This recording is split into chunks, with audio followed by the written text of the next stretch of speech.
bem-vindos a mais um episódio do nosso Mergulhando na Reforma Íntima.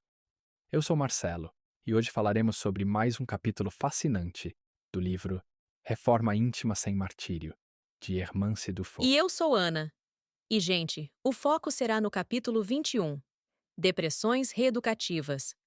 Só pelo título já dá para sentir o peso e a importância do que vem por aí, né? Sem dúvida, esse capítulo nos convida a olhar a depressão por um ângulo mais profundo, como uma jornada emocional e espiritual de transformação. E não é só isso, né? A gente vai explorar como as dores podem ser uma ferramenta de crescimento para nos ajudar a enxergar além dos sintomas e buscar significado. Exato. E tudo isso conectado a ideias fundamentais do Espiritismo, combinando reflexões psicológicas e espirituais. Se prepara, porque a conversa vai ser intensa. Então, Marcelo, continuando essa ideia de que dores podem ser ferramentas de crescimento, vamos falar sobre como a depressão pode ser mais do que sofrimento. Por exemplo, um grito da alma. Você sabia que Joana de Ângeles encara a depressão como um chamado espiritual? Com certeza, Ana. Ela descreve como um momento em que a alma pede atenção. Não apenas isso. Ela sugere que é um esforço para nos reconectar com nossa essência verdadeira. Um paralelo direto pode ser feito com a parábola do filho pródigo. Lembra dela? Nossa, total! Ele abandonou tudo, viveu um monte de experiências ruins. E só depois, meio que quebrado, percebeu que precisava voltar para o pai. Fazendo a conexão, é como se a depressão, às vezes, fosse essa sacudida para olharmos para dentro, né? Exatamente. Carl Jung complementa isso quando fala da depressão como uma senhora de preto. Ele diz que, em vez de afastá-la, devemos sentá-la à mesa e ouvir o que ela tem a nos dizer. Ou seja, essa dor tem algo a nos ensinar sobre nós mesmos. Uau, isso muda tudo, né? Porque normalmente a gente só quer se livrar da dor, colocar ela de lado. Mas e se essa dor for o único caminho para descobrir quem realmente somos? Perfeito. E isso nos leva à ideia de que a depressão é uma experiência integrativa. Não é só emocional. Tem aspectos biológicos, psicológicos e, como estamos explorando aqui, espirituais também. A chave é enxergar tudo isso como interligado. Falando nisso, tem algo que eu achei super potente. A tal expiação silenciosa que Joana menciona. É meio como... Eu acho que ela está dizendo que a depressão pode ser uma forma de reeducação da alma. Confirma isso? Sem dúvida. Ela coloca que depressões desse tipo surgem de padrões mentais e comportamentais acumulados ao longo de milênios. Culpa, orgulho, ilusões. Tudo isso vai sendo processado, ou, como ela diz, expurgado, para que possamos nos transformar. Cara, é intenso, né? Mas faz sentido. Eu fico pensando no impacto que isso tem em nós. Eu vi histórias de pessoas que enfrentaram depressão e saíram não só mais fortes, mas com um propósito de vida renovado. Essas histórias são profundamente inspiradoras. Um exemplo é quando alguém enfrenta a dor com honestidade e coragem, e, em vez de sucumbir, encontra um significado novo para a vida. É sobre crescimento, não é? É mais que isso para mim. Parece que elas descobrem uma força que, sei lá, estava ali o tempo todo, só esperando para ser ativada. Tipo, tem algo quase místico, sabe? Como se fossem despertadas por essa experiência. Sim, e isso volta ao conceito central aqui, que é ver a depressão como um processo de autodescoberta e reconexão espiritual.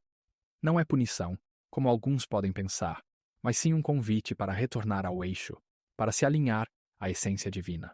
Eu acho que quando você olha por esse ângulo, o sofrimento até ganha um ressignificado. Não que fique fácil, mas pelo menos traz uma luz, uma direção.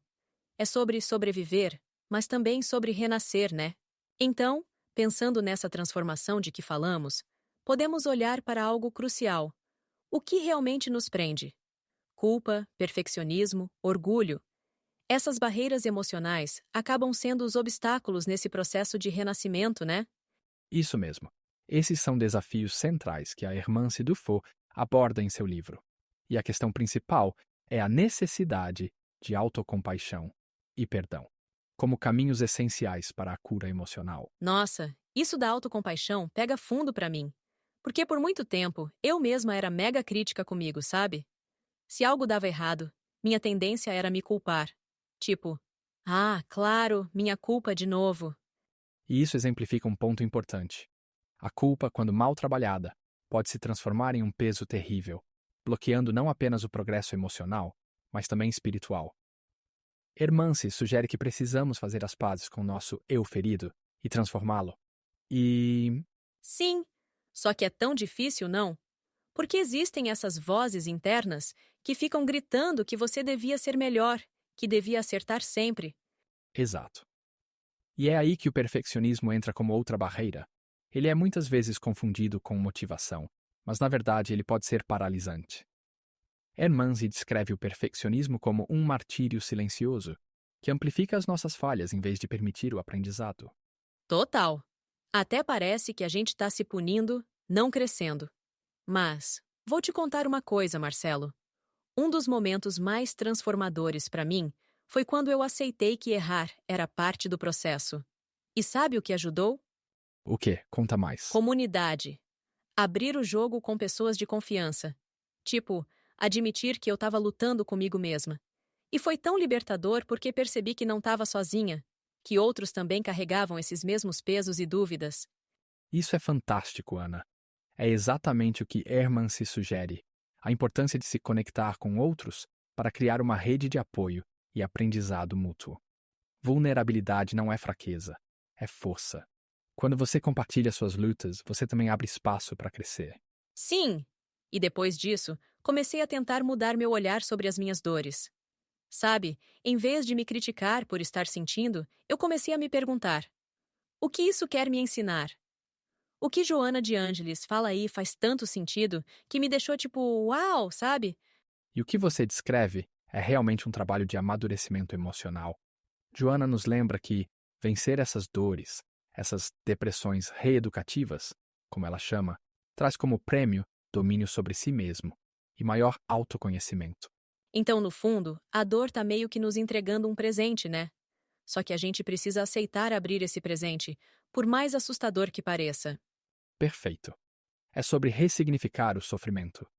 E como Irmã se enfatiza, precisamos diferenciar entre a dor que nos impulsiona, o crescimento autêntico, e o martírio que nos desgasta, porque nos obrigamos a sermos perfeitos. Mas sabe o que me marca muito nessa visão toda? É que mesmo nesses momentos de dificuldade, tem uma mensagem espiritual ali, sabe?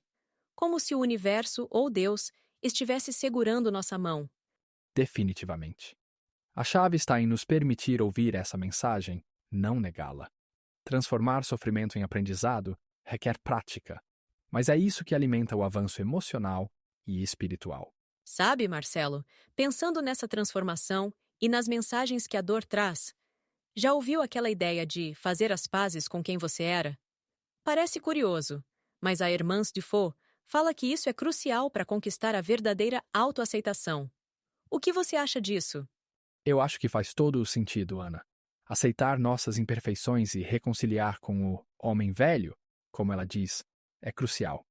Não se trata de apagar o passado, mas de transformá-lo em aprendizado. E esse processo traz autoconfiança e nos empodera a seguir em frente. Uau! Isso de não apagar o passado é poderoso, né? Porque a lógica inicial é sempre empurrar os erros para baixo do tapete. Mas, na real, parece que eles sempre voltam. Isso mesmo. A irmã se descreve isso muito bem. Ela sugere que nossos erros não são algo para se lutar contra, mas para se aliar, como quem educa uma parte de si para ser melhor. Faz parte da harmonia interior, entender que tudo, até os erros, tem seu lugar na nossa evolução. Mas como faz? Tipo, quais práticas ajudam a alcançar isso? Porque no calor da emoção, não parece tão fácil assim. Excelentes perguntas. Irmã sugere práticas como a oração, a meditação e a observação dos próprios pensamentos. Esses momentos de pausa são como uma janela para o autoconhecimento e ajudam a reorganizar a mente, criando um espaço para o amor próprio. Adoro isso. E sabe o que eu acho muito interessante? Essa coisa de monitorar os pensamentos. Eu nunca pensei que eu podia escolher o que aceitar ou rejeitar na minha cabeça. Tipo, editar minha programação mental, sabe? Exato. Essa ideia de edição mental é fantástica porque nos lembra que temos mais controle do que pensamos. É um exercício constante, mas que nos faz perceber que amor e autocompaixão podem começar nos mínimos detalhes, como escolher pensamentos mais gentis. Nossa, isso dá tanta esperança, né? Tipo, a gente pode literalmente remodelar nossa mente. Mas será que só isso basta, Marcelo? Não tem algo maior em jogo aqui? Com certeza tem. É aí que entram a espiritualidade e o amor incondicional. A espiritualidade não fica apenas no campo do pensamento, mas age como uma força unificadora, nos conectando a algo maior. Esse vínculo com o divino, ou com o melhor de nós mesmos, funciona como uma âncora. E é uma âncora que a gente sempre subestima, né? Por exemplo, quando as coisas estão bem, nem lembramos de agradecer ou refletir. Mas quando tá tudo desmoronando, aí o que sobra? Essas práticas viram um respiro, quase como uma ferramenta de sobrevivência. Exatamente. A oração, por exemplo, não é apenas um mecanismo de busca por ajuda. É também um momento de reorientação, de reconhecer nossas qualidades, assim como nossas limitações. Hermance aponta que é nesse reconhecimento humilde que encontramos força e serenidade. Reconhecimento humilde? Adoro isso. Pensando agora, é tipo se libertar da necessidade de parecer perfeito o tempo todo. Você já viveu algo assim, Marcelo? Algum momento em que isso ficou claro para você? Com certeza. Trabalhando no universo dos podcasts, algo essencial é ser autêntico, vulnerável. As conexões reais acontecem quando você deixa de lado a máscara da perfeição e demonstra sua humanidade. É nessa abertura que a magia acontece, seja nos relacionamentos ou na espiritualidade. Nossa, isso é tão verdade! E é engraçado porque dá tanto medo se abrir assim. Mas no final, parece que atrai ainda mais pessoas genuínas. Tipo, quanto mais você se aceita, mais você atrai o que te faz bem. Exato. E essa troca, essa conexão, é parte do processo de encontrar harmonia interior. Quando nos permitimos ser quem somos, inteiramente, sem julgamentos, abrimos caminho para uma transformação ética e emocional muito mais profunda. Então, no fundo, é isso, né? O universo fala com a gente, mas cabe a nós escutar. Seja pelos erros, pelo silêncio ou pela oração. Parece que sempre tem um espaço de aprendizado ali, se a gente quiser ver. Sim, e é isso que faz valer a pena. Hermance descreve a autoaceitação como o início de uma transformação maior, uma jornada de redescoberta que só é completa quando estamos em paz com todas as nossas partes, até as que preferimos esconder. Nossa, Marcelo, depois dessa conversa sobre vulnerabilidade e autoaceitação, fico pensando como essas ideias entram na prática do dia a dia. Sinto que hoje tocamos em temas que realmente transformam a forma de enxergar a vida. Sem dúvida, Ana. Exploramos juntas e juntos temas tão significativos, como o poder da autoaceitação, o valor de enfrentar nossas dores e, claro, a espiritualidade como guia nessa caminhada. E é tão bonito pensar que, mesmo nos momentos mais difíceis, sempre tem esse convite silencioso da vida, sabe? Tipo, um chamado pra gente se olhar com mais carinho. Exatamente. E como vimos, aceitar as nossas imperfeições, transformar o sofrimento em aprendizado e nos reconectar com nosso eixo espiritual pode ser profundamente libertador. E sabe do que mais gostei? É que a gente não precisa fazer isso sozinhos. Como você disse lá atrás, Marcelo, vulnerabilidade é força, e compartilhar nossas lutas cria pontes, não paredes. Bem lembrado, Ana. A troca genuína com pessoas que entendem e respeitam nossas jornadas é uma das maiores bênçãos que podemos cultivar. É ali que encontramos apoio e inspiração. Então, se fosse para eu deixar uma única mensagem aqui, seria: tenha paciência com você mesmo. Transformação leva tempo. E tá tudo bem errar no caminho, né? Com certeza, Ana. O importante é a direção, não a velocidade. E sempre lembrar que cada passo, não importa o quão pequeno, é significativo quando estamos voltados para o bem e o autoconhecimento. Ah, adorei isso. Então, gente, que a gente sempre se lembre: a dor pode até parecer um fardo, mas muitas vezes ela é só o começo de algo incrível. Que tal olharmos para ela como uma chance de renascer? É isso mesmo, Ana. E para encerrar, eu diria: acolha seu processo, porque ele é único e valioso. E nunca perca de vista que, no final, todo esforço pela paz interior vale infinitamente a pena. Ai, final perfeito, Marcelo.